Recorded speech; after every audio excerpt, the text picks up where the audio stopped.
Ma riche épouse m'a jeté hors d'un véhicule en marche après avoir cru au mensonge de sa fille. 3 semaines plus tard, elle m'a demandé si j'avais réfléchi. Je lui ai présenté les papiers du divorce. Sa fille a pété les plombs. Je m'appelle Adrien Cross. Et laissez-moi vous dire un truc d'entrée de jeu. J'étais le genre de mec qui croyait aux fins heureuses. Ouais, je sais. Rigolez bien. À 38 ans, je pensais avoir découvert la recette secrète du mariage. Il s'avère que la seule chose que j'avais découverte, c'était comment être un parfait pigeon. Pendant 6 ans, j'ai cru que Miranda et moi avions quelque chose de vrai. Quelque chose qui pouvait surmonter n'importe quelle tempête, survivre à n'importe quelle crise, durer plus longtemps que n'importe lequel de ces mariages de télé-réalité qui s'écrasent et partent en fumée plus vite qu'un accident de NASCAR.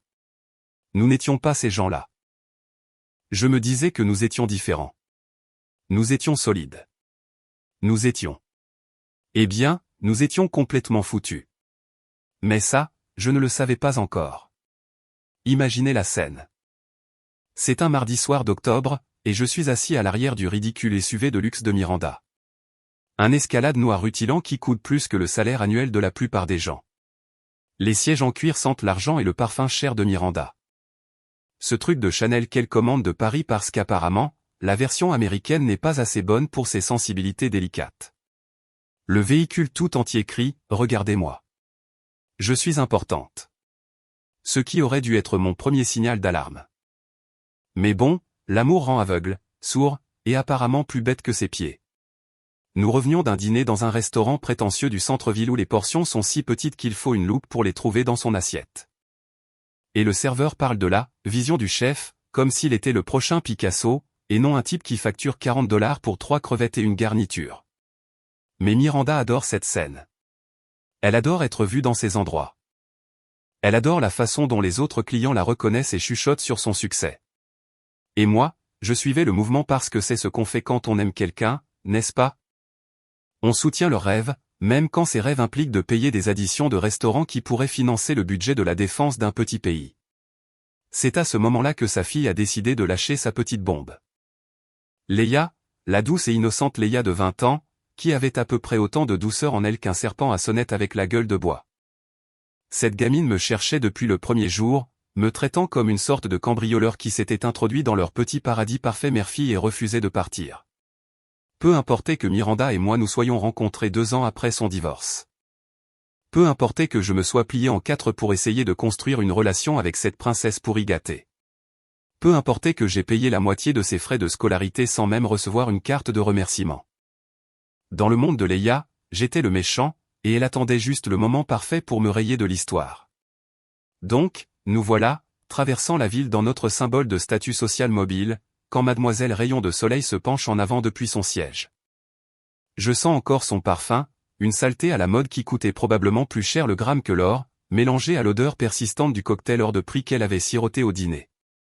Sa voix, quand elle est venue, avait ce ton particulier que tout homme apprend à craindre. Douce en surface, mais empoisonnée à l'intérieur. « Maman », dit-elle, et je jure que je pouvais entendre le sourire dans sa voix. « Il faut qu'on parle d'Adrien. » Miranda m'a jeté un coup d'œil dans le rétroviseur, et j'aurais dû voir quelque chose dans ses yeux à ce moment-là. Une lueur de doute, une fissure dans les fondations que je pensais que nous avions bâties ensemble. Mais j'étais trop occupé à être agacé par le mélodrame de Leia pour remarquer que ma femme était déjà à moitié convaincue par les insanités qui allaient sortir de la bouche de sa fille. « Il te vole », a poursuivi Leia. Chaque mot tombait comme de l'acide sur mon mariage. Je l'ai observé et je sais ce que j'ai vu. Il n'est là que pour ton argent, maman. Il ne t'aime pas. Il aime ton compte en banque. Maintenant, laissez-moi faire une pause pour apprécier l'audace pure de cette accusation. Moi, volant Miranda. J'étais le gars qui avait insisté pour avoir des comptes chèques séparés parce que je ne voulais pas que quiconque pense que j'étais une sorte de profiteur. J'étais le gars qui payait les courses avec sa propre carte de crédit, qui achetait ses propres vêtements, qui conduisait sa propre Honda déglinguée parce que je refusais de laisser quiconque dire que je vivais du succès de ma femme. J'étais si paranoïaque des apparences que je me suis probablement plus plié en 4 qu'un contorsionniste de cirque pour prouver que je n'étais pas après son argent. Mais voilà le truc avec les mensonges. Ils n'ont pas besoin d'être vrais pour être efficaces. Ils doivent juste atterrir au bon moment. Frappez la bonne insécurité, appuyez sur le bon bouton.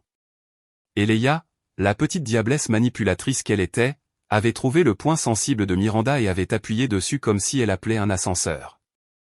J'ai ouvert la bouche pour me défendre, pour souligner les failles évidentes de cette accusation ridicule, pour rappeler à Miranda toutes les fois où j'avais prouvé ma loyauté, mon amour, mon désintérêt total pour ses finances au-delà de vouloir qu'elle soit heureuse et en sécurité. Mais la voix de Miranda a fendu l'air comme une lame. « Arrête la voiture. » Ces 3 mots m'ont frappé comme un coup de poing dans le ventre. Pas, Adrien, qu'as-tu à dire à ce sujet? Pas, Leia, c'est une accusation grave. Juste, arrête la voiture, comme si j'étais soudainement un déchet toxique dont il fallait se débarrasser immédiatement. Notre chauffeur, un pauvre type nommé James qui voyait probablement plus de drames familiaux qu'un scénariste de feuilleton, s'est docilement rangé sur le bord de la route. Nous étions sur Riverside Drive. Je me souviens de ce détail avec une clarté cristalline, car parfois les traumatismes gravent les détails les plus stupides dans votre cerveau. Il y avait un lampadaire qui baignait tout dans cette lueur orangée maladive. Et je pouvais voir un sans-abri pousser un caddie sur le trottoir, se demandant probablement à quel genre de bêtises de télé-réalité il allait assister. Miranda, dis-je, et je détestais le son de ma voix.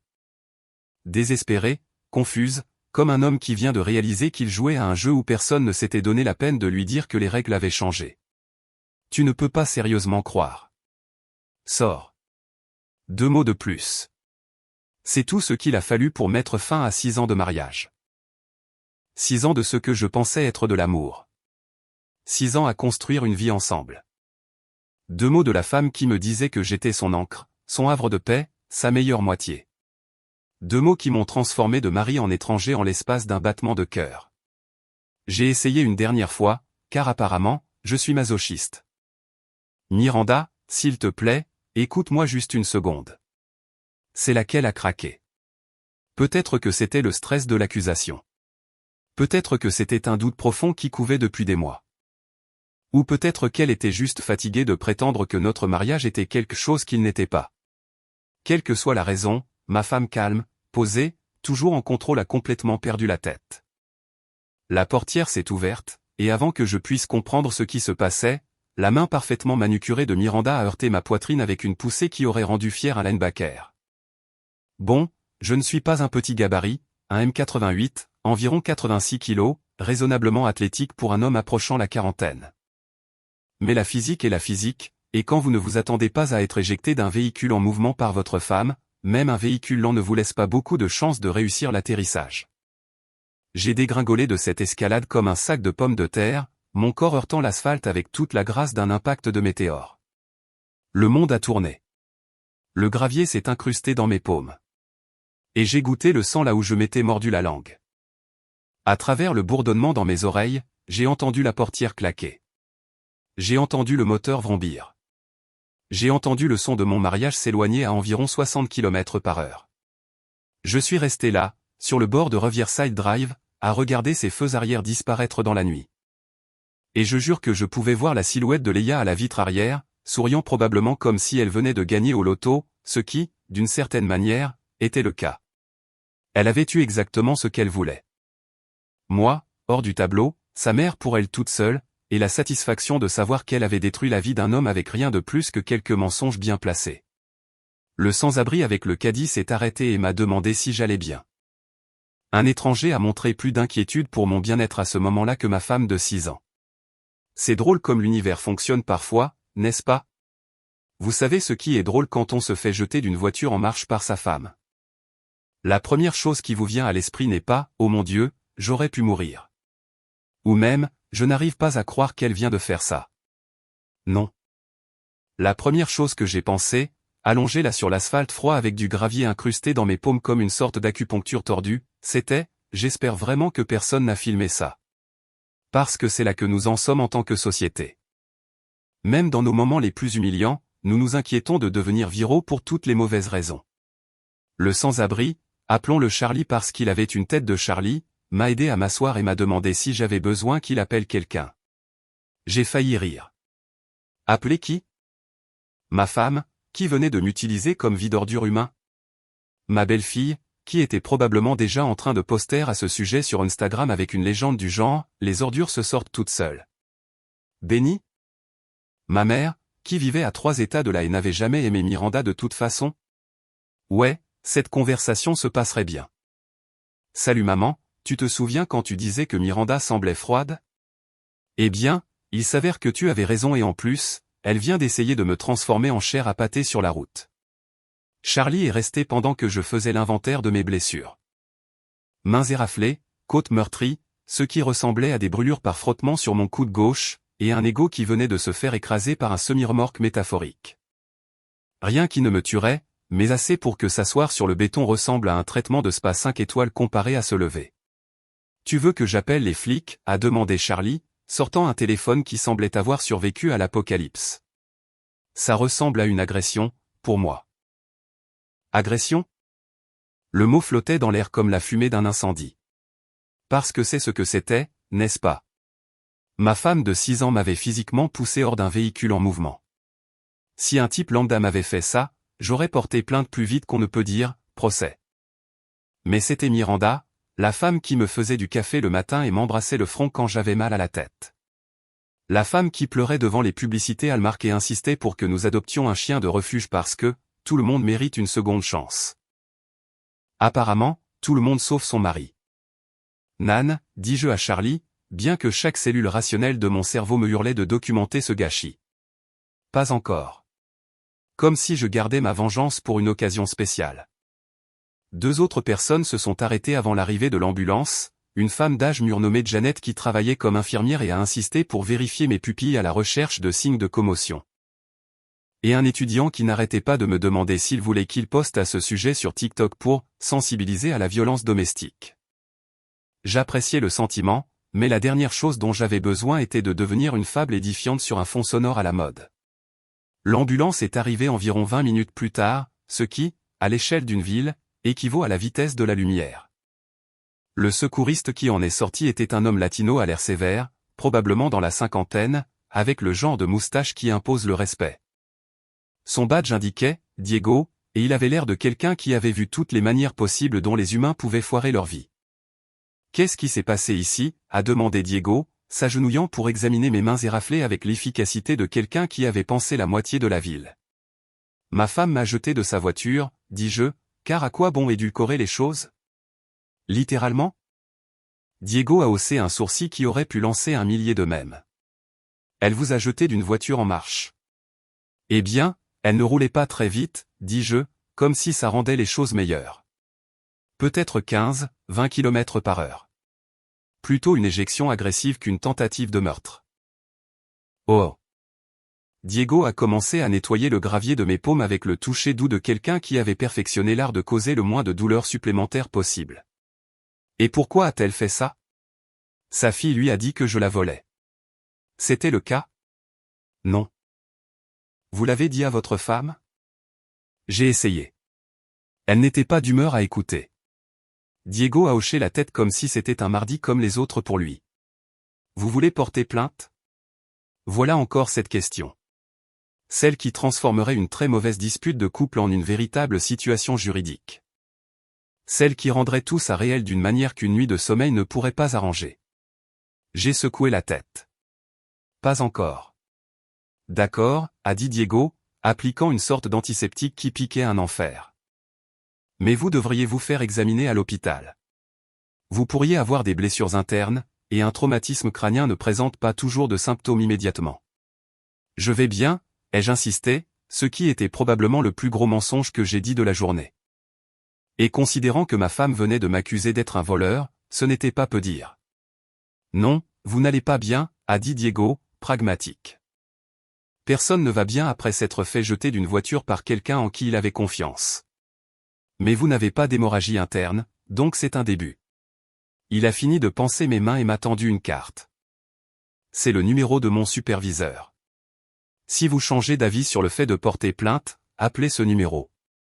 Parfois, les gens ont besoin de temps pour digérer avant d'être prêts à faire ce qui doit être fait. Le trajet jusqu'à l'hôpital fut un flou de formulaires, de questions et d'infirmières qui me regardaient avec ce mélange particulier de sympathie et de jugement réservé aux hommes qui finissent aux urgences à cause de différents conjugaux. Ils ont tout radiographié, m'ont palpé et piqué comme une expérience scientifique, et m'ont finalement déclaré, contusionné, mais pas cassé. Physiquement, en tout cas. Il était presque minuit quand j'ai enfin atterri au Sunset Motor Lodge, un endroit qui se décrivait généreusement comme un hébergement abordable, mais qui était essentiellement l'endroit où l'espoir venait mourir. La chambre sentait le désinfectant et les rêves brisés, avec une moquette qui avait vu des choses qu'aucune moquette ne devrait voir et un papier peint qui semblait tenir par pure obstination. Je me suis assis sur le bord du lit, qui a grincé comme s'il était personnellement offensé par mon poids, et j'ai enfin vérifié mon téléphone. 17 appels manqués, tous de numéros que je ne reconnaissais pas. 43 SMS. 67 notifications des réseaux sociaux. Mon cœur a bondi pendant une demi-seconde, pensant que peut-être Miranda avait retrouvé ses esprits et essayait de s'excuser. Peut-être qu'elle avait réalisé que sa fille était un petit serpent manipulateur et voulait arranger les choses. Peut-être qu'on pouvait encore sauver ce naufrage de mariage. Mais non. Pas un seul message de Miranda. À la place, j'ai eu droit à un défilé de messages d'amis communs, de connaissances et de personnes au hasard qui avaient apparemment entendu parler de ma rencontre faciale avec le trottoir grâce au miracle des réseaux de ragots modernes. Et la cerise sur le gâteau de cette humiliation, Miranda avait posté à ce sujet. Pas des excuses, pas une explication, pas même un « et », peut-être que jeter mon mari d'une voiture en marche était une mauvaise idée. Non. Elle avait posté une photo d'elle-même, l'air triomphant, avec la légende « Parfois, il faut couper le poids mort pour avancer. Je me sens béni et libre. » Nouveau chapitre Conesta Valeur by. Béni et libre. Voilà à quoi se résumaient 6 ans de mariage dans son esprit. Un poids mort qu'elle avait enfin eu le courage de jeter sur le bord de la route. Les commentaires étaient encore meilleurs. Ses amis et ses abonnés l'acclamaient comme si elle venait de gagner un marathon au lieu de commettre une agression véhiculaire. Tu es si courageuse. Il ne te méritait pas. J'ai toujours su qu'il y avait quelque chose qui clochait avec lui. J'ai posé le téléphone face contre table et j'ai fixé la tache d'humidité au plafond qui ressemblait remarquablement au contour de ma dignité brisée. Demain, il faudrait que je trouve quoi faire. Ce soir, je devais juste survivre à l'humiliation d'être transformé en divertissement pour les réseaux sociaux par la femme qui me promettait l'éternité. Le pire, c'est qu'une petite voix dans ma tête se demandait si peut-être ils avaient tous raison. Peut-être que j'étais vraiment un poids mort. Peut-être que Miranda était vraiment mieux sans moi. Mais cette voix s'est estompée à mesure que la colère grandissait. Parce que même si j'étais un poids mort, même si j'étais le pire mari de l'histoire du mariage, personne ne méritait d'être jeté d'une voiture comme une ordure. Personne. Vous savez ce que personne ne vous dit sur le fait de se retrouver soudainement sans abri à la fin de la trentaine? Tout ce que vous possédez commence à paraître incroyablement stupide. Genre, pourquoi avais-je besoin de 17 types de tasses à café différentes? Pourquoi ai-je gardé ce mixeur cassé pendant 3 ans au cas où je trouverais comment le réparer? Et pourquoi, pour l'amour du ciel, avais-je autant de t-shirts fantaisie que je ne portais jamais mais que je ne pouvais me résoudre à jeter? C'étaient les profondes questions philosophiques qui occupaient mon cerveau alors que je me tenais dans la chambre d'amis de Marcus Lee, entouré de la pathétique collection d'affaires que j'avais réussi à sauver de mon ancienne vie. Marcus, que son âme d'ancien militaire soit bénie, m'avait regardé arriver sur le pas de sa porte à 2 heures du matin avec l'air d'avoir été heurté par un camion, parce que techniquement, j'avais été heurté par un escalade, et s'était simplement écarté pour me laisser entrer. Bière ou whisky, avait-il demandé, comme si c'était les 2 seules options pour faire face aux catastrophes de la vie, ce qui, honnêtement, est probablement le cas. Nous avions servi ensemble en Afghanistan il y a une quinzaine d'années, à l'époque où nous pensions savoir à quoi ressemblaient les vrais problèmes. Il s'avère qu'éviter les IED n'était rien comparé à éviter les éclats d'obus émotionnels de sa femme. Au moins, dans une zone de guerre, on sait qui est censé être l'ennemi. Marcus vivait dans un de ces appartements en entrepôt reconvertis qui criait « célibataire avec des problèmes d'engagement ». Murs en briques apparentes, mobilier minimaliste qui semblait provenir de la section des stockages de n'importe quel magasin vendant du chic industriel à des gars qui regardent trop HGTV. La chambre d'amis était essentiellement un placard glorifié avec un futon qui avait connu des décennies meilleures, mais c'était bien mieux que le Sunset Motor Lodge et son ode au désespoir. Alors, a dit Marcus lors de mon premier matin là-bas, en me tendant une tasse de café qui aurait pu décaper de la peinture, tu vas me dire ce qui s'est passé ou je dois deviner. Parce que pour l'instant, je pense que soit tu as braqué une banque, soit ta femme a finalement pété les plombs. Porte numéro 2, dis-je, et je lui ai raconté toute l'histoire sordide.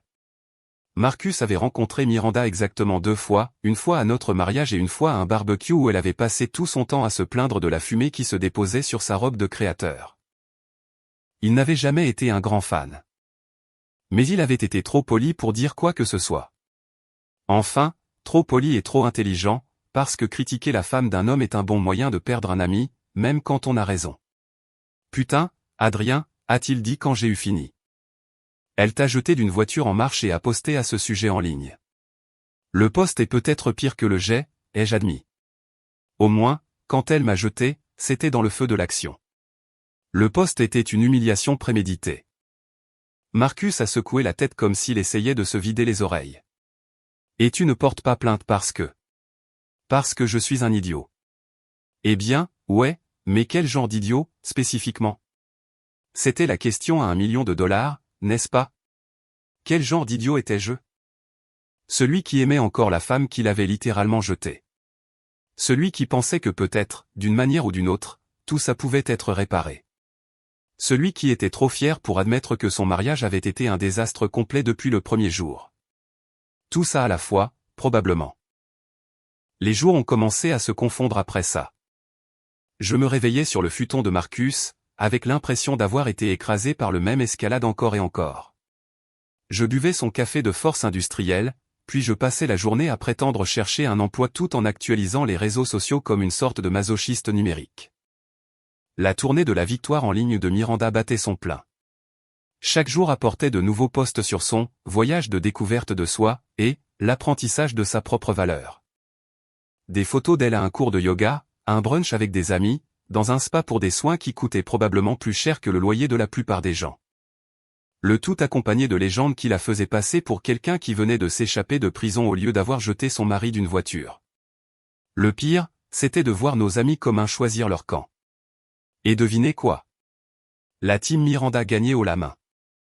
Apparemment, j'étais passé de « mari » à « ce type dont Miranda a dû se débarrasser » aux yeux de l'opinion publique. Des gens qui avaient dîné chez nous, qui avaient ri à mes blagues, qui avaient agi comme s'ils se souciaient vraiment de moi. Soudain, ils me traitaient comme si j'avais une maladie contagieuse. Sarah du club de lecture de Miranda m'a retiré de ses amis sur Facebook. Tom de notre groupe de dîner de couple m'a bloqué sur Instagram. Même le cabinet de mon dentiste a appelé pour reporter mon rendez-vous, et je parierais gros que Miranda y était pour quelque chose. Pendant ce temps, Léa s'éclatait. Ses réseaux sociaux s'étaient transformés en une sorte de défilé de la victoire, avec des posts sur les personnes toxiques et la protection de la famille et autres inepties inspirantes qui venaient probablement directement du livre de développement personnel qu'elle lisait cette semaine. Elle avait même changé sa photo de profil pour une d'elle et Miranda se serrant dans les bras, avec la légende « Ma reine couronne ma mana toujours raison les vrais se reconnaissent ». Venant d'une jeune de 20 ans qui n'avait jamais gardé un emploi plus de 6 mois et dont le plus grand accomplissement était d'avoir convaincu sa mère de payer son voyage de spring break à Cancun, c'était cocasse. Mais voilà le truc quand on touche le fond. Soit on creuse encore plus, soit on commence à remonter. Et quelque part vers le 10e jour de mon exil, en regardant un énième post sur la transformation de Miranda, quelque chose a changé en moi. J'étais assis dans le salon de Marcus, l'ordinateur portable sur les genoux, quand je suis tombé sur un post qui a fait grimper ma tension artérielle à des niveaux d'AVC. C'était une photo de Miranda et Léa dans un restaurant chic, levant leur verre de champagne pour un toast. La légende disait, célébration des nouveaux départs et du courage de laisser le passé derrière.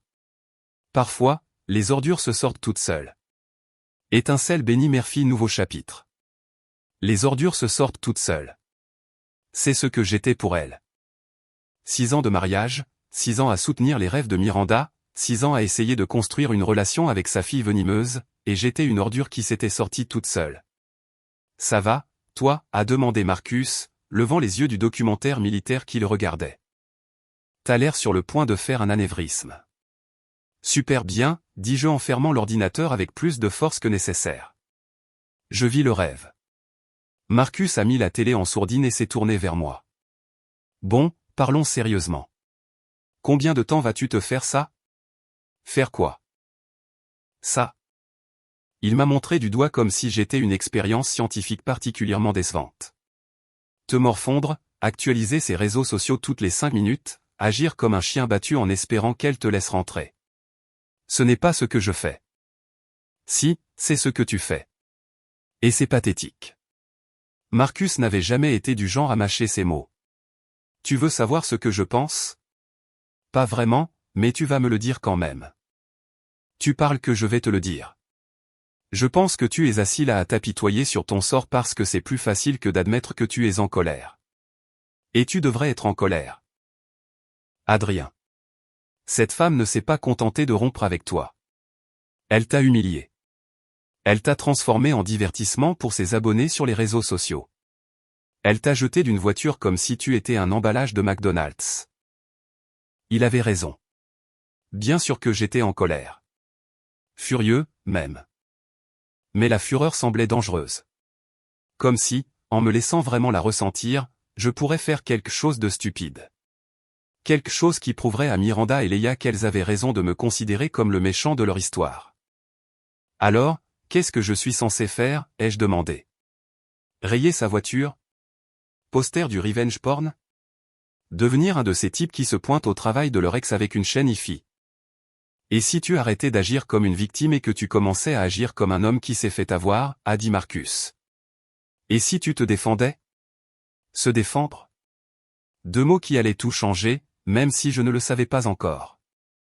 Deux mots qui allaient me transformer de proie en prédateur. Mais cette nuit-là, allongé sur le futon et fixant le plafond, tout ce à quoi je pouvais penser, c'était la facilité avec laquelle 6 ans de ma vie avaient été effacés. La rapidité avec laquelle l'amour pouvait se transformer en mépris. L'efficacité avec laquelle j'avais été coupé de l'histoire que Miranda racontait sur sa vie. Eh bien, si elle voulait réécrire l'histoire, deux pouvaient jouer à ce jeu. On dit que la vengeance est un plat qui se mange froid. Celui qui a inventé cette phrase n'a manifestement jamais vu sa vie exploser à cause d'une sociopathe de 20 ans et de sa mère complice.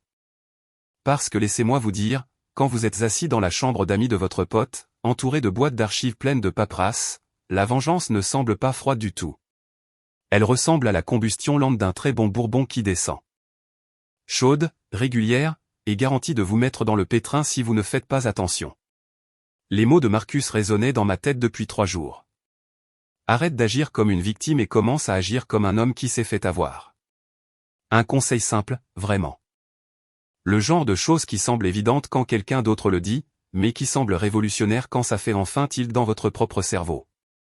Alors, j'ai fait ce que tout homme rationnel ferait lorsque sa vie est bouleversée par de fausses accusations, j'ai sorti tous les documents que j'avais soigneusement archivés au cours des 6 dernières années. Relevés bancaires, contrats commerciaux, titres de propriété, registres d'investissement, polices d'assurance, reçus d'achats importants, même ces stupides cartes de garantie que j'avais remplies religieusement parce qu'on ne sait jamais quand on pourrait en avoir besoin. Il s'avère qu'on en a besoin quand sa femme essaie de réécrire l'histoire et de prétendre que vous n'étiez rien de plus qu'une sangsue qui l'a vidé de son sang. La table de la salle à manger de l'appartement de Marcus ressemblait à l'explosion d'un expert comptable judiciaire. Des piles de papier triés par année, par catégorie, par pertinence pour le dossier que je construisais dans ma tête. Marcus a jeté un coup d'œil au chaos organisationnel et a sifflé à voix basse. Merde, mec, tu tiens de meilleurs registres que le fisc. Entraînement militaire, dis-je, bien que, honnêtement, c'était plus un entraînement à la paranoïa. Grandir avec un père qui s'était fait avoir dans son propre divorce m'avait appris à tout documenter. La trace écrite raconte la vraie histoire. Et quelle histoire elle racontait? Voyez-vous, voici ce que Miranda et sa précieuse fille avaient commodément oublié lorsqu'elles avaient décidé de me dépeindre comme une sorte de chasseur de fortune. Je n'étais pas un type lambda qui était entré dans leur vie les poches vides et de grands rêves. Quand Miranda et moi nous sommes rencontrés, je m'en sortais déjà plutôt bien. Pas riche selon ses standards, mais à l'aise. J'avais ma propre maison, ma propre voiture, mon propre compte d'épargne et une entreprise de conseil qui réalisait un profit décent. Mais l'amour vous fait faire des choses stupides, comme vendre votre maison pour aider votre nouvelle femme à acheter la maison de ses rêves. Comme investir vos économies dans sa boutique lorsque l'investisseur initial s'est retiré. Comme co-signer des prêts et mettre votre crédit en jeu parce que, nous sommes partenaires maintenant, et les partenaires se soutiennent. Les preuves étaient toutes là, étalées sur la table de Marcus comme un puzzle très cher. Des relevés de virements bancaires montrant mon argent affluent sur les comptes de Miranda. Des documents commerciaux avec nos 2 signatures, m'établissant comme partenaire dans sa précieuse boutique, pas seulement un employé qu'elle pouvait virer à sa guise. des relevés d'investissement montrant des comptes joints où mes contributions étaient clairement documentées. Ma découverte préférée était un dossier intitulé « Titre de propriété », qui contenait l'acte de notre maison la maison de Miranda, selon son récit sur les réseaux sociaux. Chose amusante à propos de cet acte, il portait nos deux noms. Propriété égale établie lorsque nous avons acheté la maison ensemble, en utilisant le produit de la vente de ma maison plus une partie de l'héritage de Miranda de sa grand-mère. Mais la véritable mine d'or, c'était les registres de l'entreprise. Miranda's boutique, oui, elle l'avait vraiment nommé ainsi parce que la créativité n'a jamais été son point fort, perdait de l'argent à flot quand j'étais intervenu. Le plan d'affaires initial était aussi réaliste qu'une ferme de licorne, et les finances de la première année ressemblaient à quelqu'un qui avait utilisé la caisse enregistreuse comme sa tirelire personnelle. C'est là que j'avais suggéré de tout restructurer. Faire appel à un vrai comptable, établir des contrôles d'inventaire appropriés, créer une véritable stratégie marketing au lieu d'espérer que les gens tombent sur sa boutique et tombent amoureux d'écharpes hors de prix. J'avais même retroussé mes manches et m'étais occupé du marketing moi-même, concevant le site web, créant des comptes sur les réseaux sociaux, négociant avec les fournisseurs. Le redressement avait été assez impressionnant, en fait. En 18 mois, nous étions passés de pertes trimestrielles à un profit sain. L'entreprise avait triplé sa clientèle, s'était étendue aux ventes en ligne et avait même ouvert un deuxième emplacement. Miranda était passée de propriétaire de boutique stressée au bord de la faillite à entrepreneur à succès avec un empire en pleine croissance. Mais selon l'histoire qu'elle racontait maintenant, elle avait tout fait toute seule. J'étais juste un mari poids mort qui avait profité du voyage, ne contribuant à rien mais prenant tout. La paperasse disait le contraire. Chaque décision commerciale majeure avait nécessité nos deux signatures. Chaque demande de prêt listait nos deux revenus. Chaque déclaration de revenus montrait une déclaration commune avec un revenu d'entreprise partagé. Bon sang, j'étais techniquement listé comme copropriétaire et directeur marketing sur l'enregistrement officiel de l'entreprise. C'est du lourd, ça, a dit Marcus, étudiant un contrat particulièrement accablant qui montrait clairement mon investissement financier dans l'entreprise. Qu'est-ce que tu vas en faire? C'était la question à $1 million, n'est-ce pas?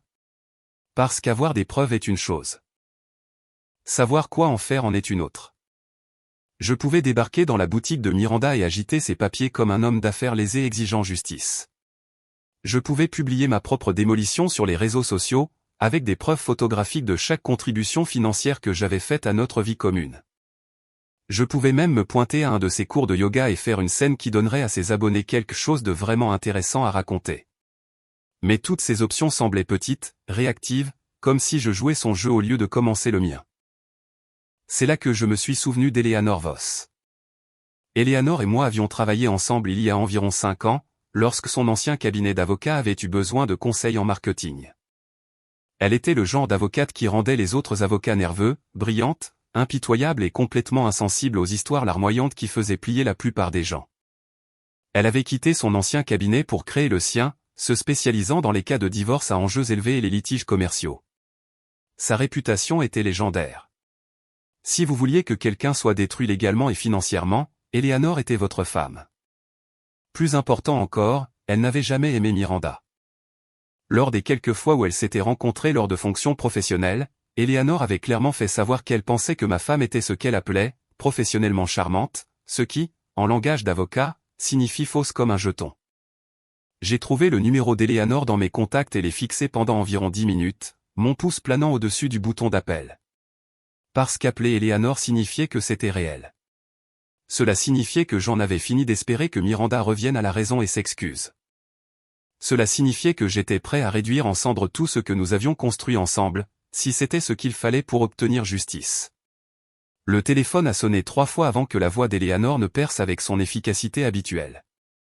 Adrien Cross. Je me demandais quand vous alliez appeler. Vous avez entendu ce qui s'est passé? Chérie, tout le monde a entendu ce qui s'est passé. Votre femme a fait de vous un mème sur les réseaux sociaux. La question est, qu'allez-vous faire à ce sujet?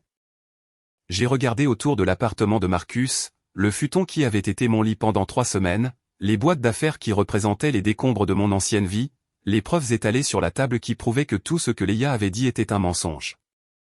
Je veux reprendre ce qui m'appartient, ai-je dit. Le rire d'Eleanor était vif et satisfait. Bien. Fixons un rendez-vous. Apportez tout ce que vous avez, et nous verrons à quel point votre chère épouse va regretter de vous avoir jeté de cette voiture. Combien ça va me coûter? Ne vous inquiétez pas de mes honoraires, a dit Eleanor, et je pouvais entendre le sourire dans sa voix. Quelque chose me dit que cette affaire va se payer toute seule. De plus, j'attendais une excuse pour faire tomber quelqu'un comme Miranda depuis des années. Considérez ça comme un plaisir professionnel. J'ai raccroché et j'ai regardé Marcus, qui avait écouté toute la conversation avec un amusement croissant. Tu te sens mieux? A-t-il demandé. Pas encore, ai-je dit en commençant à rassembler les papiers. Mais ça ne va pas tarder. Parce que voilà le truc quand on est sous-estimé. Ça vous donne un sacré avantage quand vous décidez enfin de montrer aux gens de quoi vous êtes vraiment capable. Miranda et Leia pensaient s'être débarrassées d'un poids mort. Elles étaient sur le point d'apprendre qu'elles venaient en fait de réveiller un ours qui dormait. Vous connaissez ce moment dans les films d'horreur où le monstre que tout le monde croyait mort ouvre soudainement les yeux. C'est exactement ce que j'ai ressenti quand Marcus m'a réveillé à 9 h du matin avec le genre de sourire qui signifiait que les ennuis allaient franchir notre porte. Devine qui est là pour te voir, a-t-il dit. Et j'entendais des voix dans le salon. Une familière, l'autre malheureusement encore plus familière. Je m'attendais à cette visite depuis exactement 3 semaines et 1 jour. Non pas parce que je suis médium, mais parce que je connais Miranda mieux qu'elle ne se connaît elle-même. Elle fonctionne selon un cycle très prévisible, impulsion, justification, doute, panique, contrôle des dégâts. 3 semaines, c'était à peu près le temps qu'il lui fallait pour passer par les 4 premières étapes et réaliser que peut-être, juste peut-être, jeter son mari d'une voiture en marche pouvait avoir des conséquences juridiques. J'ai enfilé le jean de la veille et un t-shirt qui avait connu des jours meilleurs, j'ai passé mes doigts dans mes cheveux pour obtenir ce look, je n'ai certainement pas comploté ta chute, et je suis entré dans le salon comme si je me dirigeais vers ma propre exécution. Elle était là, debout dans l'appartement de célibataire de Marcus comme une reine inspectant un village de paysans qu'elle envisageait de faire brûler. Miranda était exactement comme toujours quand elle essayait d'intimider quelqu'un pour le soumettre. Des cheveux parfaitement coiffés qui coûtaient probablement plus cher que la mensualité de la voiture de la plupart des gens. Un maquillage appliqué avec la précision d'un peintre de la Renaissance, et une tenue qui criait « J'ai plus d'argent que toi et je n'ai pas peur de l'utiliser ». Elle portait un blazer couleur crème sur un jean foncé et des bottes qui coûtaient probablement plus que mon budget mensuel actuel. Accessoirisé avec assez de bijoux pour financer le programme d'infrastructure d'un petit pays, l'ensemble était conçu pour me rappeler tout ce que j'avais soi-disant perdu quand elle m'avait mis à la porte. Et se tenant légèrement derrière elle, comme un chien d'attaque loyal attendant l'ordre de frapper, se trouvait la chère petite et douce innocente Leia, qui s'était habillée pour l'occasion dans un style que je ne pourrais décrire que comme « jeune sociopathe professionnel chic ». Une robe noire qui venait probablement de la boutique de sa mère, associée à une expression qui suggérait qu'elle planifiait déjà mes funérailles. « Adrien », a dit Miranda, et sa voix avait ce ton particulier qu'elle utilisait quand elle essayait de paraître raisonnable tout en étant complètement déraisonnable. « Je pense qu'il est temps que nous parlions. » Marcus, que son âme de tacticien soit bénie, s'était positionné près du comptoir de la cuisine, d'où il pouvait regarder tout le spectacle en prétendant faire du café. Il a croisé mon regard et a haussé un sourcil qui disait clairement « Tu veux que je les mette dehors ou tu gères ça toi-même » Je lui ai fait un minuscule signe de tête négatif. J'attendais ce moment depuis 3 semaines. Pas question de manquer le spectacle. Bien sûr, dis-je en m'installant dans le fauteuil en face du canapé où Miranda s'était mise à l'aise. Parlons. Qu'est-ce que tu as en tête? Miranda a lissé son jean comme si elle se préparait pour une présentation professionnelle. Je pense que tu as eu assez de temps pour réfléchir à ce qui s'est passé, pour penser à ton comportement, et peut-être arriver à certaines réalisations sur les raisons pour lesquelles les choses ont si mal tourné entre nous. Réfléchir à mon comportement. C'était la meilleure. J'avais passé 3 semaines à réfléchir. D'accord. À réfléchir à 6 ans de mariage avec une femme qui avait apparemment tenu un tableau de bord mental de chaque offense et déception perçue, attendant juste une excuse pour les encaisser toutes d'un coup. J'ai certainement beaucoup réfléchi, dis-je, gardant ma voix aussi neutre que la Suisse. À quel genre de réalisation espérais-tu que j'arrive? Eh bien, a dit Miranda, jetant un coup d'œil à Leia pour du soutien, je pense que tu dois reconnaître que tu as franchi certaines limites. Que peut-être tu as profité de ma générosité et perdu de vue ce qui était approprié dans notre relation. Perdu de vue ce qui était approprié? Venant de la femme qui m'avait agressé physiquement puis s'en était vantée en ligne, c'était absolument hilarant. Et quelle limite serait-ce, exactement, ai-je demandé. Leia s'est penchée en avant comme si elle attendait son signal pour rejoindre la conversation. Celle financière, évidemment. La façon dont tu as utilisé le succès de maman pour ton propre bénéfice sans rien apporter de réel en retour. Je devais lui accorder ça. Elle a livré cette réplique avec la confiance de quelqu'un qui y croyait vraiment. Soit elle était meilleure actrice que je ne le pensais, soit elle s'était réellement convaincue que son mensonge était la vérité. Les deux options étaient également terrifiantes. Théorie intéressante, dis-je. Autre chose ? Miranda a pris une profonde inspiration comme si elle était sur le point de livrer un diagnostic particulièrement difficile. Écoute, Adrien, je sais que ça a été dur pour toi.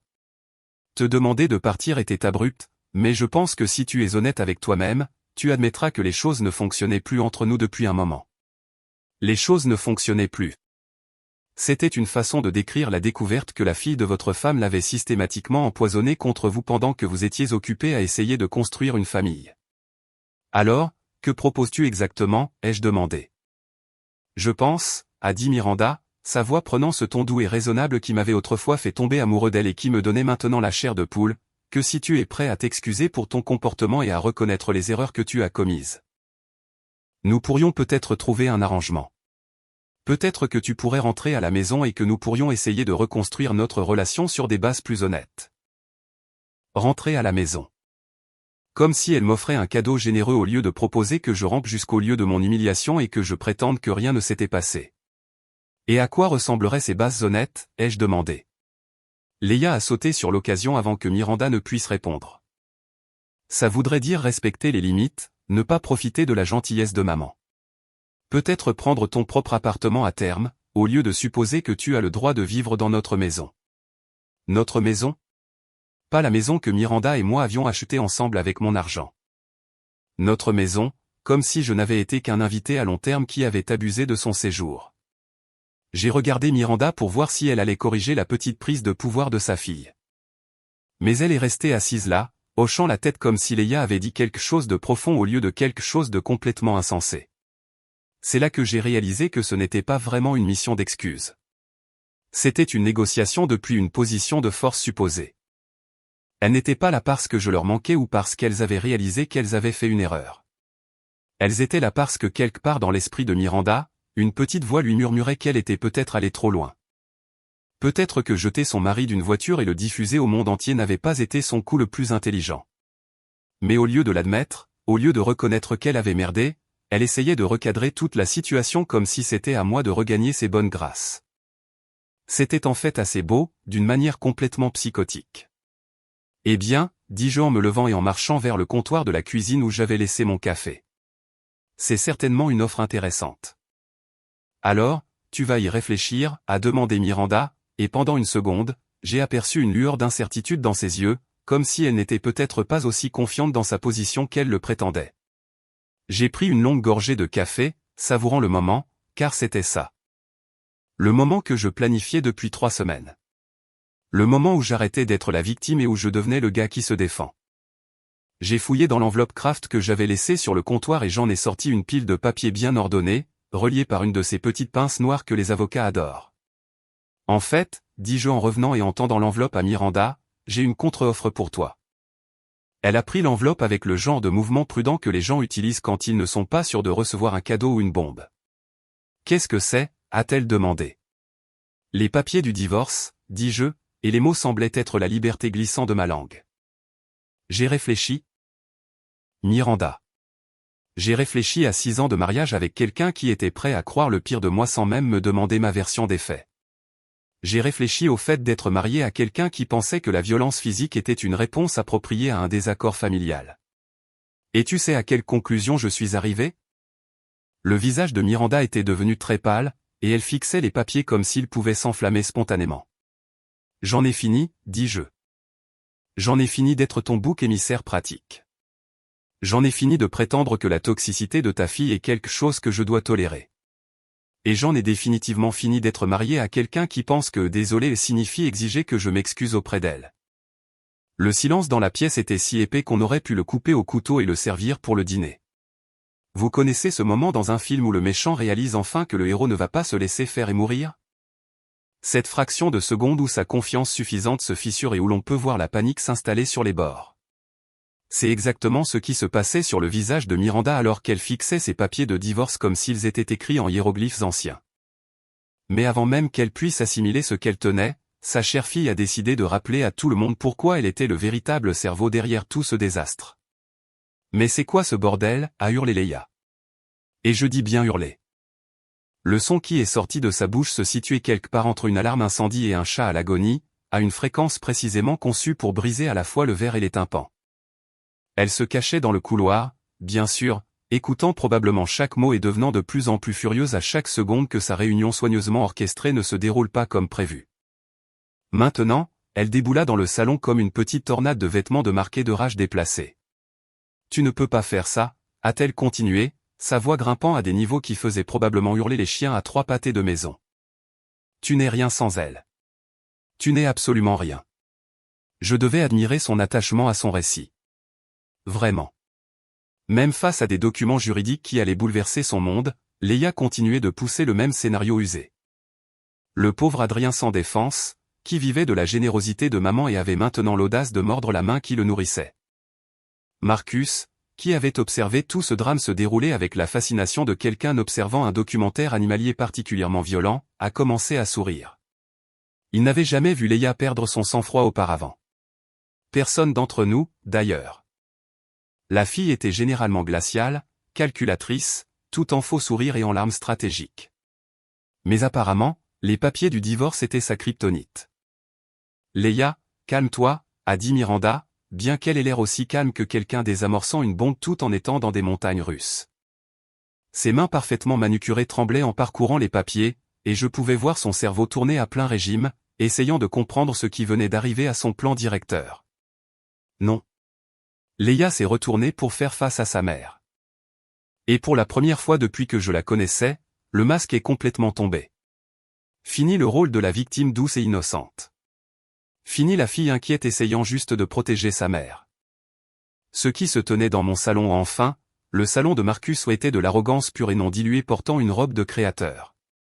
C'est exactement ce dont je t'avais prévenu, a-t-elle continué, pointant son doigt vers moi comme si j'étais une sorte de maladie exotique. Il essaie de tout prendre. Il essaie de détruire notre famille. Notre famille. Voilà encore cette petite phrase possessive qui me rendait fou depuis 6 ans. Pas « la famille » ou « la famille de ma mère » ou même « ma famille ». Notre famille, comme si elle et Miranda formaient un club exclusif auquel je n'avais jamais vraiment été invité. En fait, dis-je en me rasseyant dans mon fauteuil et en profitant du spectacle, je n'essaie pas de tout prendre. Je prends juste ce qui m'appartient légalement. Il y a une différence. Tu n'as droit à rien, a crié Leia, et là, elle s'échauffait vraiment. Son visage devenait rouge, ses cheveux soigneusement coiffés se défaisaient, et elle gesticulait sauvagement comme si elle dirigeait un orchestre de chaos. Tu l'as épousé pour son argent et maintenant tu essaies de le voler au tribunal des divorces. C'est là que quelque chose de vraiment magnifique s'est produit. Miranda, qui était assise là en silence, stupéfaite, pendant que sa fille faisait sa crise, a soudainement levé les yeux des papiers avec une expression que je n'avais jamais vue auparavant. Ce n'était pas de la colère, de la confusion, ni même de la peur. C'était de la prise de conscience. « Leia », dit-elle doucement. « Arrête. » Mais Leia était lancée, trop profondément dans sa rage pour remarquer qu'elle creusait sa propre tombe à chaque mot. « Il ne t'a jamais aimé, maman. Il attendait juste le bon moment pour encaisser. Et maintenant, il a trouvé un avocat véreux pour l'aider à voler tout ce pour quoi nous avons travaillé. Nous. Je n'ai pas pu m'en empêcher. Pourquoi as-tu travaillé exactement, Leia ? Ton plus grand accomplissement de l'année dernière a été de faire payer à ta mère ton voyage de Spring Break à Cabo. Je l'ai protégé de toi, a rétorqué Leia, et voilà, la vérité. Nue, laide et absolument accablante. J'ai vu clair dans ton jeu dès le premier jour. Je savais ce que tu étais vraiment. Le silence qui a suivi était si profond qu'on aurait pu entendre une épingle tomber dans le comté voisin. Parce que ce que Leia venait d'admettre dans sa fureur incontrôlée, c'est qu'elle complotait contre moi depuis le tout début. Elle ne protégeait pas sa mère d'une trahison récente, elle ne réagissait pas à un comportement suspect qu'elle venait de remarquer. Elle avait activement travaillé à détruire mon mariage depuis le premier jour. Miranda regardait sa fille comme si elle ne l'avait jamais vue auparavant. Et peut-être que ce n'était pas vraiment le cas. Peut-être qu'elle avait été si aveuglée par l'amour maternel et le désir de rendre sa fille heureuse qu'elle n'avait jamais remarqué la petite sociopathe manipulatrice qu'elle avait élevée. Tu as planifié ça, a dit lentement Miranda, et sa voix était si basse qu'elle était à peine audible. Depuis le début. Tu ne lui as jamais donné sa chance. Bien sûr que je ne lui ai jamais donné sa chance, a explosé Leia, trop loin pour réaliser qu'elle avouait des années de guerre psychologique. Pourquoi l'aurais-je fait? Ce n'était qu'un type au hasard qui pensait pouvoir débarquer dans nos vies et prendre le contrôle. Tu allais bien avant qu'il n'arrive. Nous allions bien.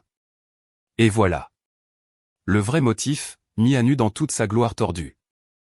Il ne s'agissait pas de protéger sa mère ou d'empêcher un abus financier, ni aucune des nobles raisons qu'elle avait vendues. Il s'agissait d'une jeune de 20 ans pourri gâtée qui ne supportait pas de partager l'attention de sa mère et qui avait passé 6 ans à détruire systématiquement toute chance de bonheur que sa mère aurait pu trouver. Marcus regardait maintenant ouvertement, sa tasse de café figée à mi-chemin de sa bouche. Je pense que même lui était impressionné par l'ampleur de la manipulation de Leia et la manière spectaculaire dont tout s'effondrait. Leia, a dit Miranda, et maintenant sa voix devenait plus forte, plus certaine. Tu m'as menti sur l'argent, sur Adrien qui volait, sur tout. Je n'ai pas menti, a insisté Leia, mais sa voix devenait stridente et désespérée. Je te protégeais. Tu es trop confiante, trop naïve. Tu avais besoin de quelqu'un pour veiller à tes intérêts. En détruisant mon mariage? Ce n'était pas un vrai mariage de toute façon, a rétorqué Leia, et je jure que j'ai vu le moment exact où elle a réalisé qu'elle était allée trop loin. Son visage est devenu pâle, sa bouche s'est refermée, et elle a regardé autour d'elle comme si elle réalisait soudain que tout le monde la fixait avec divers degrés d'horreur et de dégoût. Miranda s'est levée lentement, les papiers du divorce toujours serrés dans ses mains. Et pour la première fois en 6 ans, elle a regardé sa fille comme elle aurait dû la regarder depuis le début, comme quelqu'un qui vient de découvrir un serpent dans son lit. Sors, a-t-elle dit doucement. Maman. Sors d'ici, Leia. Tout de suite. Avant que je ne dise quelque chose que nous regretterons toutes les deux. Tu ne peux pas être sérieuse, a dit Leia, mais sa voix avait perdu tout son feu. Maintenant, elle ressemblait juste à ce qu'elle était vraiment, une gamine effrayée qui venait de réaliser que son jeu était terminé et qu'elle allait devoir en affronter les conséquences. Je suis complètement sérieuse, a dit Miranda, et l'acier dans sa voix était quelque chose que je n'avais entendu que quelques fois dans notre mariage, généralement lorsqu'elle traitait avec des clients difficiles ou des fournisseurs insistants. Tu as assez détruit de choses. Sors. Leia a regardé la pièce une dernière fois, espérant peut-être que quelqu'un viendrait à son secours ou lui dirait que tout n'était qu'un malentendu. Mais Marcus la regardait avec un mépris ouvert. Je la regardais avec quelque chose qui aurait pu être de la pitié si je n'étais pas encore si en colère. Et sa mère la regardait avec le genre de déception qui coupe plus profondément que n'importe quelle insulte. Très bien, a dit Leia en attrapant son sac et en se dirigeant vers la porte. Mais ne viens pas pleurer chez moi quand il prendra tout et te laissera sans rien. C'est exactement ce que j'essayais d'empêcher. La porte a claqué derrière elle avec assez de force pour faire trembler les fenêtres, puis il n'y avait plus que moi, Miranda, et les décombres de 6 ans de mensonges. Vous savez ce qui est mieux que la vengeance? Regardez ses ennemis s'autodétruire pendant qu'on s'installe confortablement avec du popcorn. Et, mon Dieu, Miranda et Leia ont offert un spectacle qui aurait fait pleurer Shakespeare d'envie. Cela a commencé environ 3 jours après notre première audience au tribunal, lorsque Marcus est rentré de sa course matinale avec le genre de sourire qui signifiait qu'il venait d'assister à quelque chose de spectaculaire. Il m'a trouvé dans la cuisine en train de parcourir d'autres documents juridiques. Eleanor avait envoyé des preuves pour le 2e round de notre confrontation judiciaire. Mec, a-t-il dit, encore un peu essoufflé par son parcours de 8 kilomètres dans le quartier.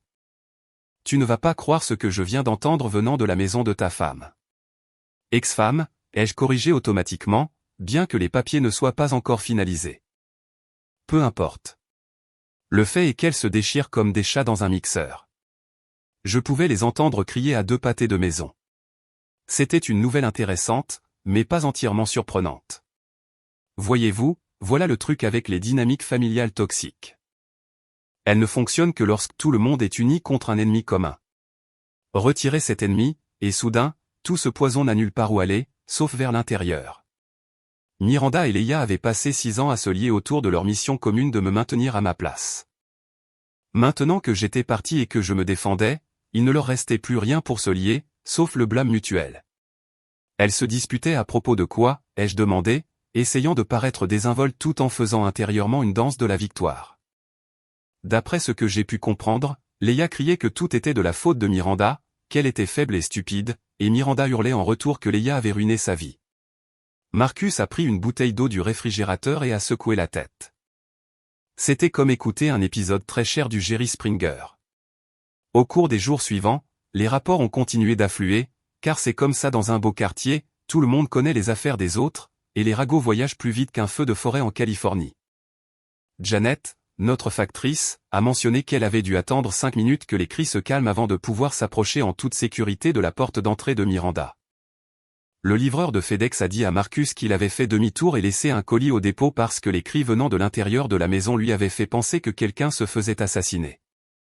Même Madame Patterson, la dame de 70 ans qui vivait à côté de Miranda et qui était habituellement sourde comme un pot, a commencé à se plaindre du bruit. Mais les vraies informations sont venues de Sarah, l'ancienne meilleure amie de Miranda du club de lecture. Je l'ai croisée à l'épicerie environ une semaine après l'audience. Et laissez-moi vous dire, elle débordait pratiquement d'informations qu'elle mourait d'envie de partager.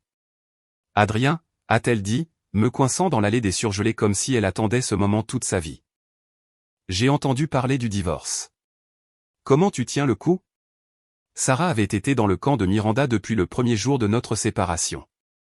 Elle avait été l'une des personnes qui commentait joyeusement les publications de Miranda sur les réseaux sociaux sur le fait de « couper le poids mort » et de « connaître sa valeur ». Mais apparemment, les récents développements l'avaient amenée à reconsidérer ses loyautés. « Je vais bien, Sarah, dis-je, essayant de m'extraire de la conversation avant qu'elle ne se transforme en une séance de ragots qui alimenterait le moulin à rumeurs du quartier pendant des mois. Eh bien, je veux juste que tu saches que je n'ai jamais cru ces choses que Leia disait sur toi, a-t-elle dit, ce qui était intéressant puisqu'elle avait publiquement soutenu la version des événements de Miranda il y a à peine 2 semaines. J'ai toujours pensé qu'il y avait plus à l'histoire. C'est très gentil de ta part de le dire. Et honnêtement, a poursuivi Sarah en baissant la voix comme si nous discutions de secrets d'État, je pense que Miranda commence enfin à voir qui est vraiment Leia. Les choses que cette fille a dites à sa mère, c'est tout simplement horrible. C'est là que j'aurais dû poliment m'excuser et m'en aller.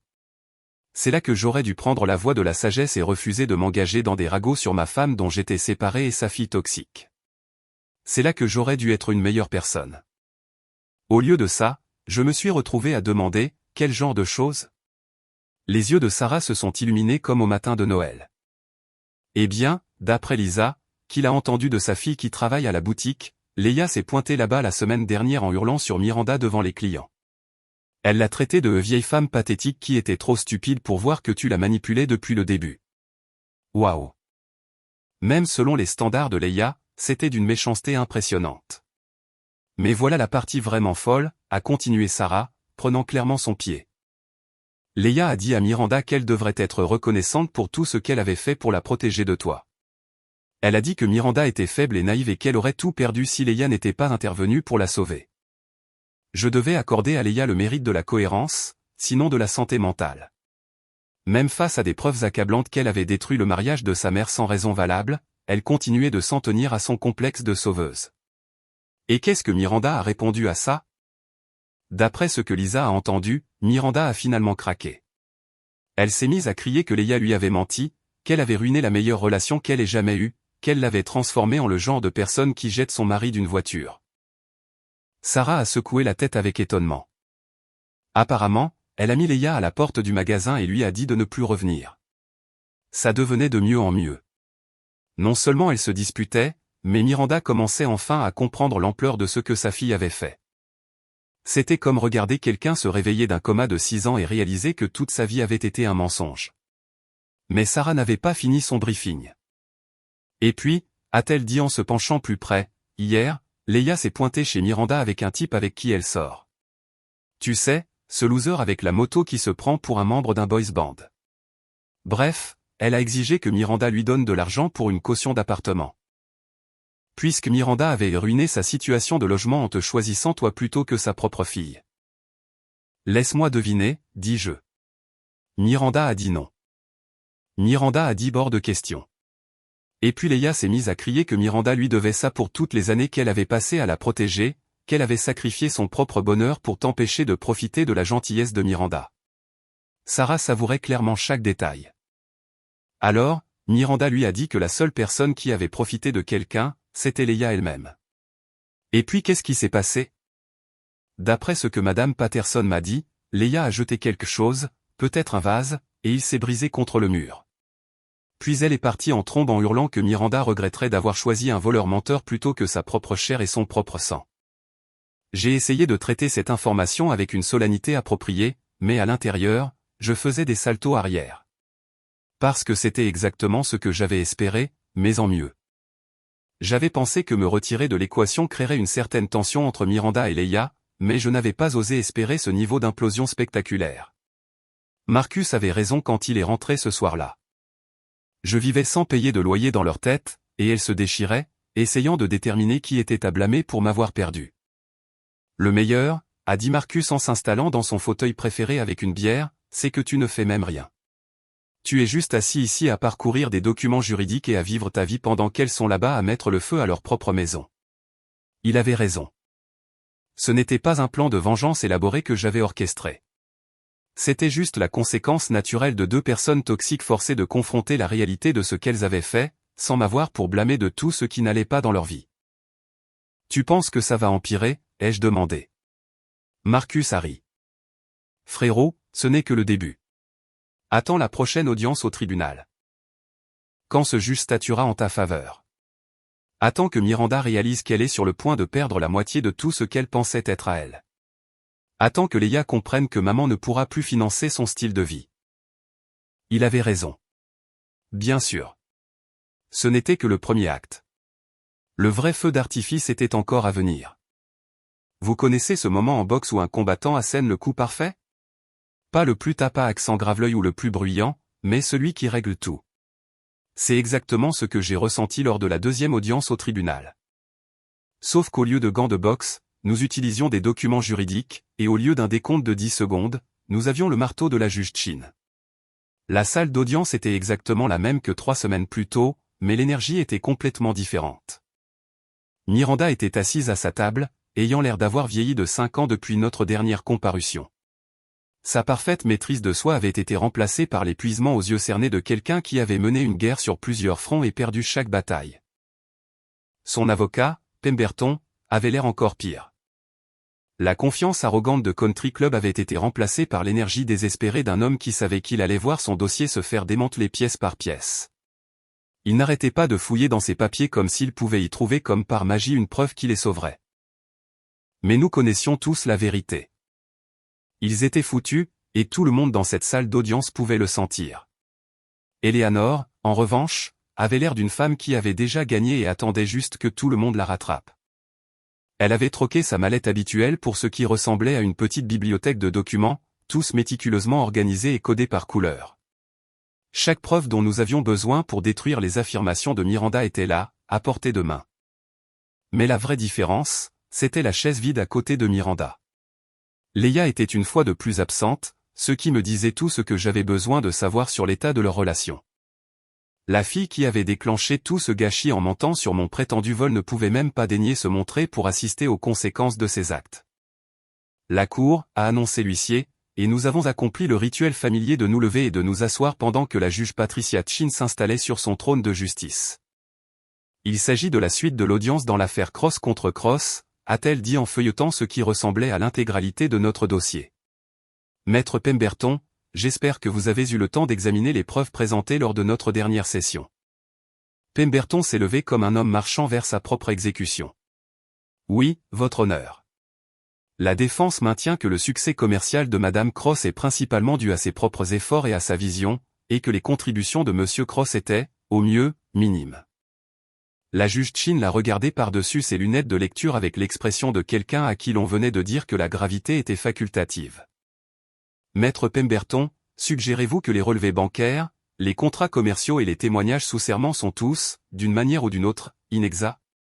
Non, votre honneur, mais nous croyons que le contexte de ces contributions a été déformé. Je vois. Et quel serait ce contexte? C'est là que Pemberton a commis son erreur fatale. Au lieu de limiter les pertes et d'essayer de sauver ce qu'il pouvait pour sa cliente, il a décidé de s'enfoncer dans la bêtise. Votre honneur, bien que M. Cross ait pu faire des contributions financières à l'entreprise, Mme Cross était la force créatrice, le visage public et la principale décideuse. M. Cross était essentiellement un partenaire silencieux qui... Objection, a dit Eleanor en se levant de sa chaise avec la grâce d'un prédateur qui vient de repérer une proie blessée. Votre honneur, Maître Pemberton témoigne au lieu de présenter des preuves. Objection retenue, a dit la juge Chin, et le regard qu'elle a lancé à Pemberton aurait pu geler l'enfer. Maître Pemberton, avez-vous de nouvelles preuves à présenter, ou allons-nous continuer avec des histoires créatives? C'est là qu'Eleanor s'est levée et a livré ce qui ne peut être décrit que comme un chef-d'œuvre juridique. Votre honneur, si je puis répondre à la question de la Cour sur le contexte. Elle s'est approchée de la table des preuves et a pris un épais dossier. Le plaignant souhaite présenter des preuves supplémentaires qui, nous le croyons, fournissent une image complète du rôle de M. Cross dans le succès commercial de la défenderesse. La juge Chin lui a fait signe de continuer, et Eleanor a ouvert ce dossier comme si elle révélait les joyaux de la couronne. Ceci, votre honneur, est un audit complet de Miranda S. Boutique depuis sa création jusqu'à aujourd'hui, réalisé par un expert comptable certifié. Elle a remis des copies à la juge et à Pemberton, qui avait l'air sur le point de vomir. Cet audit montre qu'avant l'implication de M. Cross, l'entreprise fonctionnait à perte, d'environ 30 000 $ par trimestre. Elle a laissé ce chiffre s'imprégner un instant avant de continuer. Dans les 6 mois suivant l'investissement et l'implication opérationnelle de M. Cross, l'entreprise a réalisé son premier bénéfice. En un an, les bénéfices trimestriels avaient augmenté pour atteindre une moyenne de 40 000 $. La moyenne actuelle des bénéfices trimestriels est de 65 000 $. J'ai observé le visage de Miranda pendant cette présentation, et c'était comme regarder quelqu'un réaliser que sa maison avait été construite sur des sables mouvants. Parce que ce qu'Eleanor exposait, ce n'était pas seulement ma contribution à l'entreprise. C'était la preuve que sans moi, il n'y aurait pas d'entreprise pour laquelle se battre. De plus, a poursuivi Eleanor. Cet audit montre que les stratégies marketing de M. Cross ont directement entraîné une augmentation de 340% de la clientèle. Son système de gestion des stocks a réduit les frais généraux de 35%. Et ses négociations avec les fournisseurs ont amélioré les marges bénéficiaires de 22% en moyenne. Pemberton a essayé de s'objecter, mais la juge Chin l'a écarté d'un geste de la main comme si elle chassait une mouche particulièrement agaçante. Votre honneur, a dit Eleanor, les preuves montrent clairement que M. Cross n'était pas seulement un contributeur à cette entreprise. Il en était l'architecte du succès. Madame Cross a fourni la vision initiale et continue de servir de visage public. Mais M. Cross a transformé cette vision en une entreprise rentable.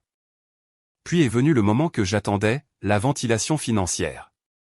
Sur la base de l'investissement initial de M. Cross, de ses contributions continues et de son rôle dans le succès de l'entreprise, le plaignant demande 50% de tous les actifs de l'entreprise, 50% de tous les biens acquis conjointement. En reconnaissance de son statut de copropriétaire plutôt que d'employé. Le silence dans cette salle d'audience était si complet qu'on aurait pu entendre une souris éternuer. Miranda fixait la table devant elle comme si elle pouvait contenir des réponses à des questions qu'elle ne savait même pas comment poser. Pemberton griffonnait frénétiquement des notes qui disaient probablement des choses comme « Nous sommes foutus » et « Mettre à jour le CV ». La juge Chin a passé ce qui a semblé une éternité à examiner les documents d'audit, levant parfois les yeux vers Miranda avec une expression qui suggérait qu'elle voyait l'affaire sous un tout nouveau jour. Madame Cross, a-t-elle finalement dit, contestez-vous l'exactitude de cet audit financier? Miranda a levé les yeux comme si quelqu'un venait de la gifler pour la réveiller. Non, votre honneur. Les chiffres semblent exacts. Et contestez-vous que M. Cross a joué un rôle significatif dans le succès financier de votre entreprise? Une autre longue pause. Un autre moment de lutte interne visible. Non, votre honneur. Et contestez-vous que vous avez physiquement retiré M. Cross de votre véhicule et que vous avez ensuite posté à ce sujet sur les réseaux sociaux? Cette fois, Miranda n'a même pas hésité. Non, votre honneur. La juge Chin s'est penchée en arrière dans son fauteuil et a étudié les deux parties comme si elle regardait deux enfants particulièrement décevants qu'il avait forcés à régler leur gâchis. Très bien. Sur la base des preuves présentées, des témoignages donnés et de l'audit financier fourni, ce tribunal estime que M. Cross a démontré une contribution substantielle aux biens matrimoniaux en question. Elle a fait une pause pour feuilleter ses notes. Le tribunal accorde par la présente la dissolution du mariage et attribue à M. Cross 50% de tous les actifs de l'entreprise, 50% de tous les biens acquis conjointement, en reconnaissance de son statut de copropriétaire de Miranda S. Boutique. Le marteau est tombé avec la finalité de la fermeture d'un couvercle de cercueil. J'avais l'impression que je devais célébrer, sauter de joie, peut-être faire une danse de la victoire là, dans la salle d'audience. Mais honnêtement, tout ce que je ressentais, c'était de la fatigue. Fatigué, soulagé, et peut-être un peu triste que les choses en soient arrivées là. Miranda était assise, figée sur sa chaise, le regard dans le vide, tandis que Pemberton rassemblait ses papiers avec l'efficacité de quelqu'un qui voulait foutre le camp le plus vite possible. Dans la galerie derrière moi, Marcus se battait probablement pour ne pas applaudir. Mais la vraie victoire, ce n'était pas l'argent, ni la propriété, ni même la reconnaissance. La vraie victoire, c'était de sortir de cette salle d'audience en homme libre, plus lié à quelqu'un qui m'avait jeté comme une ordure et s'attendait ensuite à ce que je sois reconnaissant pour l'expérience.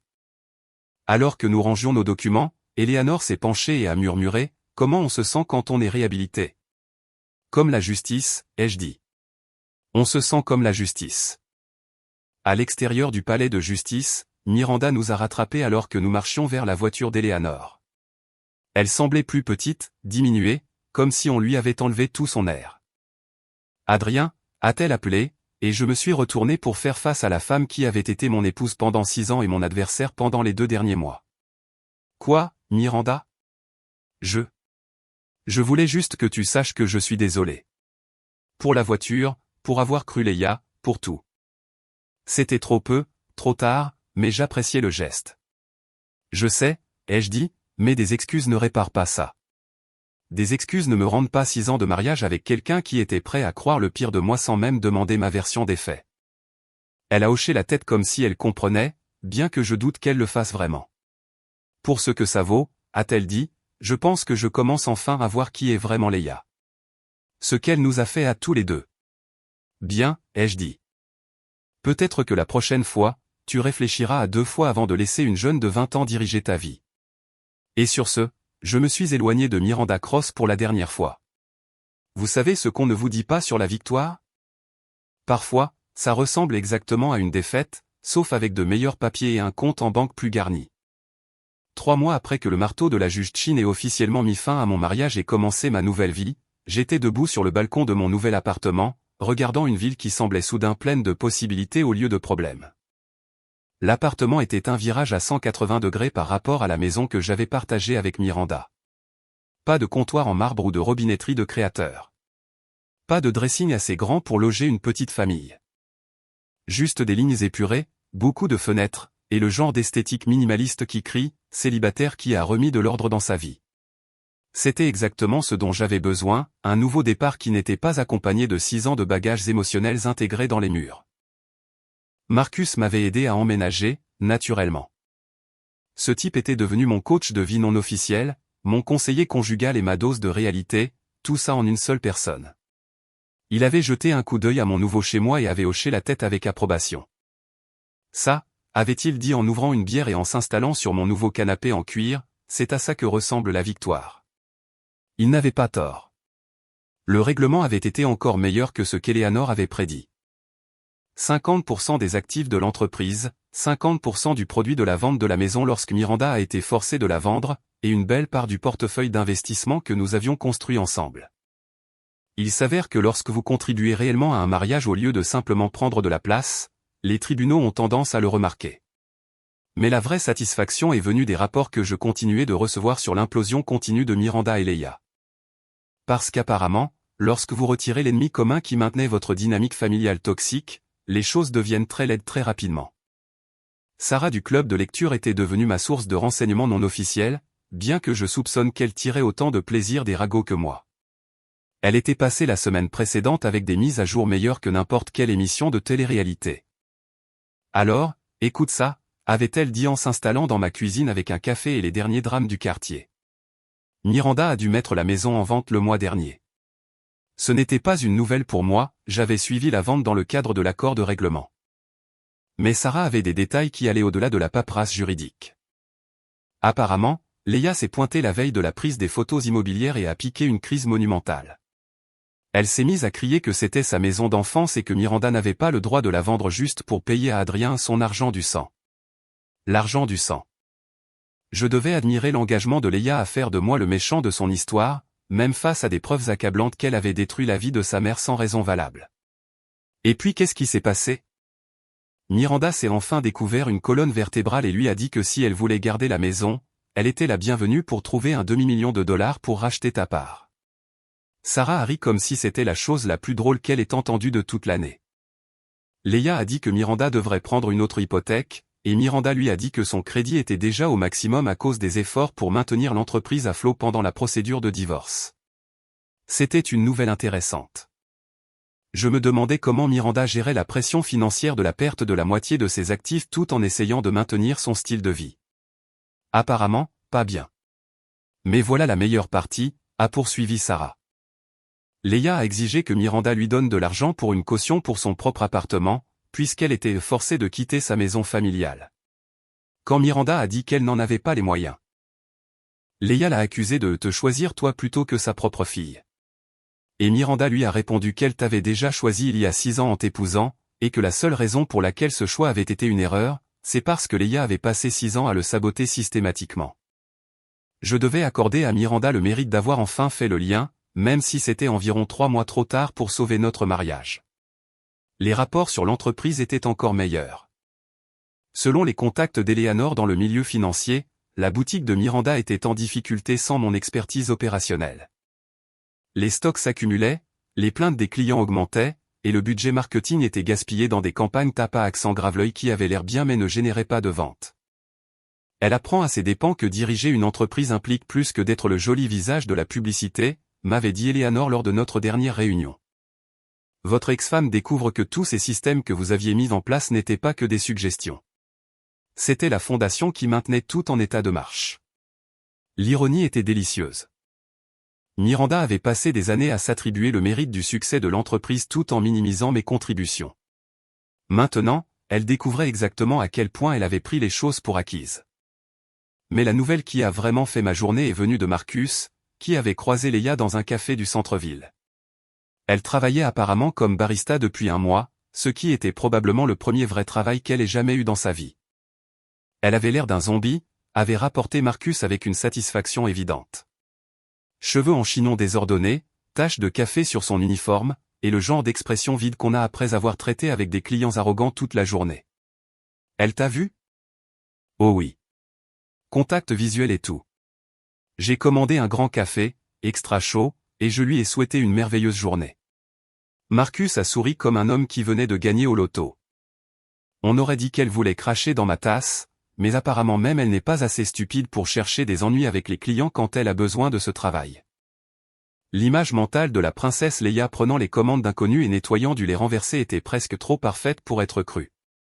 La justice avait le sens de l'humour, après tout. Mais le vrai moment de clôture est venu 2 semaines plus tard, alors que je quittais mon nouveau bureau. Oui, j'avais lancé ma propre entreprise de conseil, car apparemment, se faire avoir par sa femme est une excellente motivation pour l'indépendance professionnelle. Je marchais vers ma voiture quand j'ai entendu une voix familière m'appeler. Je me suis retourné et Leia était là, ne ressemblant en rien à la jeune femme confiante qui avait détruit mon mariage quelques mois plus tôt. Elle était plus mince, fatiguée, et habillée de vêtements qui semblaient vraiment venir d'un magasin normal au lieu de la boutique de sa mère. « Adrien » a-t-elle dit, et sa voix n'avait aucune de son agressivité habituelle. « On peut parler ? » « Je n'imagine pas de quoi nous pourrions parler, ai-je dit, car honnêtement, je ne le pouvais pas. La fille avait clairement fait savoir qu'elle me considérait comme l'ennemi depuis le premier jour. De quoi pouvait-elle bien vouloir discuter maintenant? Je voulais m'excuser. Pour ce que j'ai dit sur toi, pour ce que j'ai fait, à toi et à maman. C'était inattendu. Leia admettant qu'elle avait tort, c'était comme assister à une éclipse solaire. Rare, mémorable, et probablement un signe que quelque chose de fondamental avait changé dans l'univers. D'accord, ai-je dit. Je t'écoute. J'étais jalouse, a-t-elle dit, et les mots sont sortis comme s'ils lui faisaient physiquement mal. Maman était si heureuse avec toi, et j'avais l'impression de la perdre. Alors, je me suis convaincu que tu étais le problème, et j'ai tout fait pour me débarrasser de toi. Y comprit mentir sur le fait que je la volais. Y comprit ça. Leia a baissé les yeux vers ses mains comme si elles contenaient les secrets de l'univers. Je me disais que je la protégeais, mais en réalité, j'étais juste égoïste. Je la voulais pour moi toute seule. C'était la première chose honnête que je l'avais jamais entendu dire, et c'était environ 4 mois trop tard pour avoir de l'importance. Eh bien, ai-je dit, tu as eu ce que tu voulais. Tu l'as pour toi toute seule maintenant. Non, je ne l'ai pas. La voix de Leia était à peine un murmure. Elle ne me parle même plus. Elle me reproche d'avoir ruiné son mariage, d'avoir détruit son entreprise, pour tout ce qui a mal tourné dans sa vie. Et voilà, la touche finale de justice poétique. Leia avait obtenu exactement ce qu'elle pensait vouloir, pour découvrir que détruire le bonheur des autres ne rend pas heureux. Ça fait juste de vous le genre de personne qui détruit le bonheur des autres. Je suis désolé que ça soit arrivé, ai-je dit, et je le pensais vraiment. Pas parce que j'avais de la peine pour Leia où elle avait fait son lit et devait maintenant s'y coucher, mais parce que toute la situation était juste un gâchis. 6 ans de mariage, un partenariat commercial réussi, et une dynamique familiale qui aurait pu fonctionner si tout le monde avait été honnête sur ce qu'il voulait. Tu penses, a commencé Leia, puis elle s'est arrêtée. Laisse tomber. Quoi? Tu penses que tu pourrais un jour me pardonner pour ce que j'ai fait? J'ai réfléchi à ça un long moment. Le pardon est une chose délicate. Il ne s'agit pas de prétendre que quelqu'un ne vous a pas fait de mal, et il ne s'agit pas de le laisser s'en tirer sans conséquence. Il s'agit de choisir de ne plus porter son poison en vous. Je l'ai déjà fait, ai-je dit. Mais ça ne veut pas dire que je te fais confiance, et ça ne veut pas dire que je te veux dans ma vie. Certaines choses se brisent d'une manière qui ne peut être réparée. Leia a hoché la tête comme si elle comprenait, bien que je soupçonne qu'elle espérait une réponse différente. Pour ce que ça vaut, a-t-elle dit, tu étais bon pour elle. Pour maman. Elle était plus heureuse avec toi que je ne l'avais jamais vue. Je sais, ai-je dit. C'est ce qui rend tout ça si absurde. Et sur ce, je me suis éloigné de Leia Cross pour la dernière fois. Cette nuit-là, je me tenais sur mon balcon avec un verre de vin, regardant les lumières de la ville et pensant aux secondes chances. Pas le genre où l'on retourne en arrière pour essayer de réparer ce qui est cassé, mais le genre où l'on prend ce qu'on a appris et où l'on construit quelque chose de mieux. J'avais eu ma vengeance. D'accord. Pas en criant, en complotant ou en essayant de blesser Miranda et Leia comme elle m'avait blessé. J'avais eu ma vengeance en refusant de laisser leur toxicité définir mon avenir. J'avais eu ma vengeance en construisant une vie meilleure que tout ce que j'aurais pu avoir avec elle. Et ça, ai-je réalisé, était la plus douce des vengeances.